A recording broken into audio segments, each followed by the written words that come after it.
I would like to continue in the lyrics questions. You already mentioned the inwards journey, Vidi. The women or female principle that you treat in several songs here and there.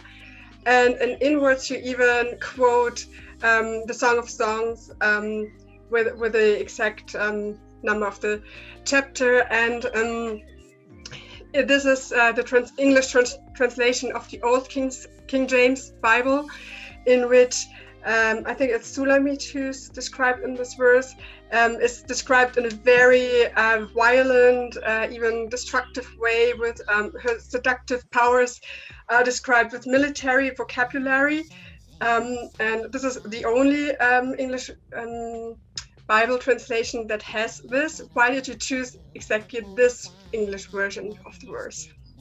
It was exactly because of the idea of beautiful things being painful. And it was again with the idea of beautiful memories that makes you nostalgic, but can also makes you sad. And it was also about all the things in the road that you're trying to find a way to be cured. And this was one of the things in the lists that can be destructive if you don't know how to manage and move with your emotions or your urges. And I just thought it's a beautiful, beautiful, beautiful phrase. And this beauty, this feminine beauty that is that you are just in awe. And this was the reason. This was the main reason. It just went straight with the entire concept of the album. Whether it be the lights of the stage, or love, or lust, or different kind of addictions, or pills, or therapists, all of these things together just went into those phrases from the Song of Songs.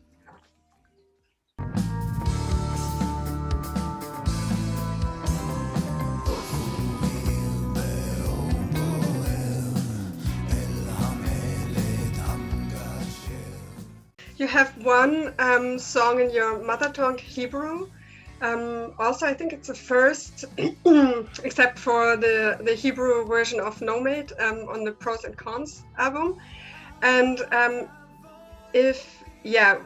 the translation, the automatic translations from Hebrew to German suck, but when I put it in from Hebrew to English, it actually makes sense. And it spells out something that sounds like a prayer or psalm or something. Is that correct? Yeah, the song Yashema Evyonecha, it means in English, it means, "Oh God, please listen to the poor." So it's not your words, but it's an actual prayer. It's a prayer, yeah. Okay. Tomer chose the prayer. Tomer can tell you more about it. Well, it's a prayer for Yom Kippur, an English day of atonement. And you probably know, but let's say for those who doesn't know, it's a day that we actually not eat, feast, yeah? So it's a day we have to kind of torture our soul to get redemption. And for me, this is a very complicated day, because first I'm hungry, and then I'm tired from it. But then at the end of this day, I'm feeling because it's kind of a very energetic day. It's like I've been doing LSD or something. It's a very strange, energetic, both physical and spiritual feeling. And in Vagabond, we have a song called Kippur, which also has a connection for this day.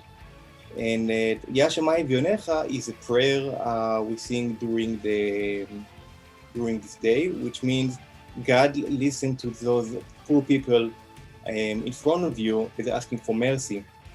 And for me, this is I love the music, I love the context and the lyrics, and definitely Yom Kippur has something to do with me. And I brought it to the guys, let's do it. And it's the first time we actually did a song in Hebrew. Nomad came a little bit after, but it took a lot of strength and courage, at least for me, to go to the other side and make songs in Hebrew and not only in English.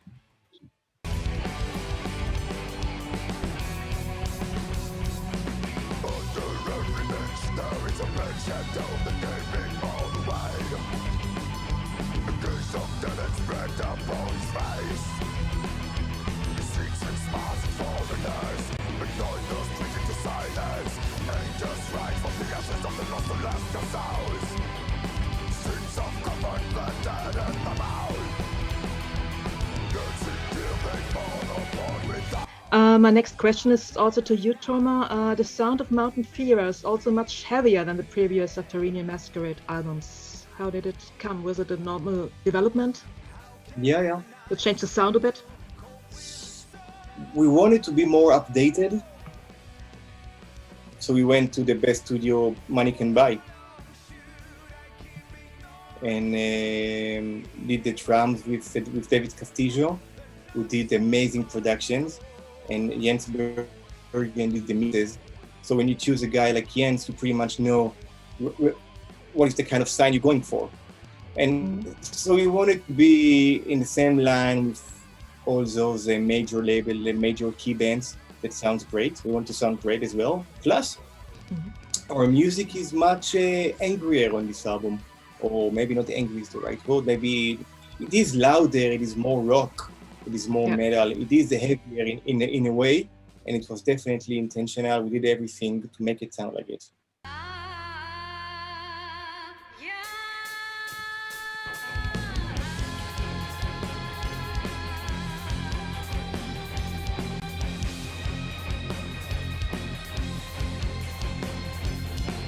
Talking about the new sound of Subterranean Masquerade, and we already discussed 2 years ago about the label of Oriental metal that the press gave you at the time.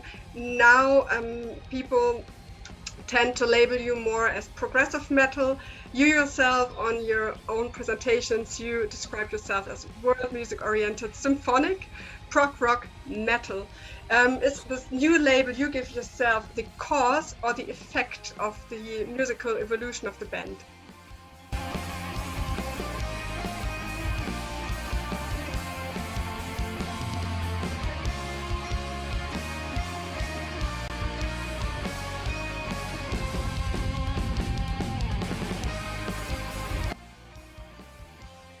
I just want to be a rock band. We need to change it, Vidi. We just a rock band. That's all we want to do. We just want to rock. Yeah, you sure do. You most certainly do rock on this album. I'm really happy about how the bass and the bass drums are mixed on this one, and they sound so much richer than on the previous albums. Nothing against the old albums, I love them, but you hear now the rock more. It's more present, and it's really nice to the ears. Yeah, me, Golan, and Matan. Golan is the bass guy. We were very much into the rhythm and to make everything tight. We wanted to have a very strong layer of sound in the back.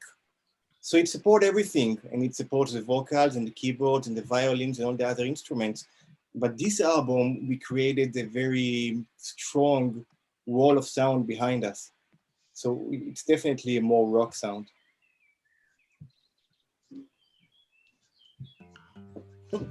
You released those creative cover versions of your own songs on the Pros and Cons album, in which you try out completely new styles and genres, new vocal techniques and instrumental arrangements. Has this experiment had any influence on the final sound of Mountain Fever? No. Chronologically, Mountain Fever was already done. Finished. Yeah, everything was done. We've been waiting to see how fast we can get tours. And actually, what happens with the pros and cons of socialized, what happened was that we didn't have shows, and we got locked down. We were on personal lockdowns, and the country was on full on lockdown. And we didn't want to put Mountain Fever out, but we also couldn't tour, and we couldn't meet each other. And so we were looking for a solution of how to stay in touch. And in order to stay in touch, the best way we thought would be to make music from afar.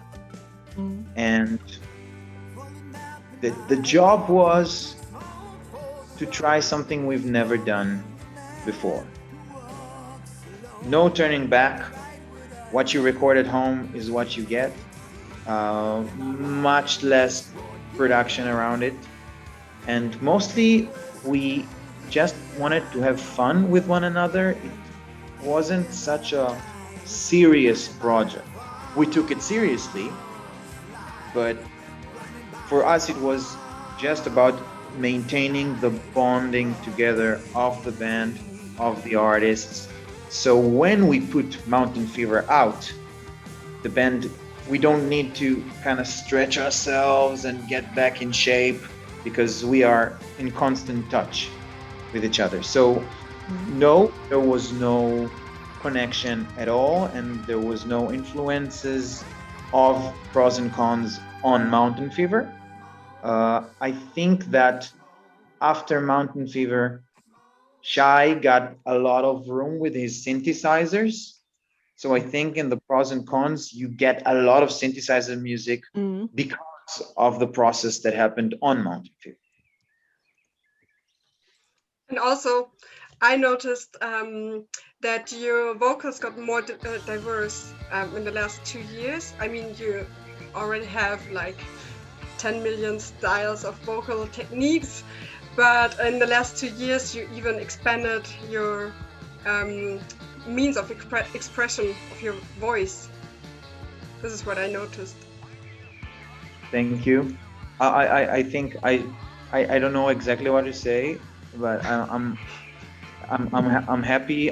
I hope you enjoy it. I hope people enjoy it. There were more opportunities to use more techniques in order to create certain messages. So I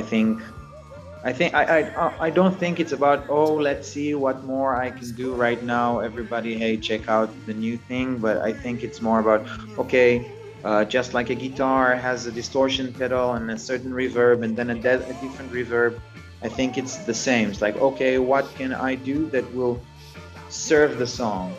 And I think there were more opportunities to serve the song in more ways than I'm used to. Maybe.